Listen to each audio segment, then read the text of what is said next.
പവിത്രത്തിൻ്റെ നാളത്തെ എപ്പിസോഡിൻ്റെ പ്രൊമോയിലേക്ക് എല്ലാവർക്കും സ്വാഗതം.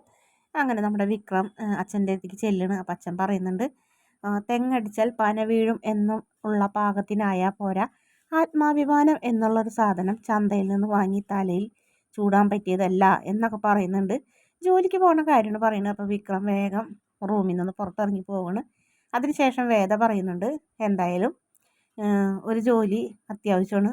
താലി കെട്ടിയവനോ അത് ഇല്ല, ജോലിക്ക് പോകണമില്ല, പോകണം ആഗ്രഹമില്ല. എന്തായാലും ഞാനെങ്കിലും പോകണ്ടേ, ഞാൻ അങ്ങനെ തീരുമാനിച്ചു എന്ന് പറയും. അപ്പോൾ ഒരു ജോലി ചെയ്യാൻ തന്നെ തീരുമാനിച്ചെന്ന് പറയുമ്പോൾ വിക്രം അതിശയത്തോടെ ചോദിക്കുന്നുണ്ട് വേദയോട്, ശരിക്കും എന്ന് പറയും. അതെ ശരിക്കും എന്ന് പറയും. നീ ജോലിക്ക് പോകാൻ തീരുമാനിച്ചോ എന്ന് പറയുമ്പോൾ അതെ ഞാൻ ജോലിക്ക് പോകാൻ തീരുമാനിച്ചു. എന്തെങ്കിലും ഒരു വരുമാന മാർഗം വേണമല്ലോ, രണ്ടുപേരും കൂടെ ഒന്നിച്ചൊരു വീട്ടിൽ ഇങ്ങനെ കുത്തിയിരിക്കുന്നത് ശരിയല്ലല്ലോ, അച്ഛൻ പറഞ്ഞതല്ലേ അതിൻ്റെ മര്യാദ എന്ന് പറഞ്ഞ് വേദ വിക്രമിനെ ഇങ്ങനെ പറഞ്ഞ് മനസ്സിലാക്കുന്നുണ്ട്. എന്തായാലും വേദ ജോലിക്ക് പോകാൻ തന്നെ തീരുമാനിക്കുന്നു. വിക്രം അതിനെ എതിർക്കുന്നൊന്നുമില്ല. വീഡിയോ ഇഷ്ടപ്പെടുകയാണെങ്കിൽ ചാനൽ ഒന്ന് സബ്സ്ക്രൈബ് ചെയ്യണേ.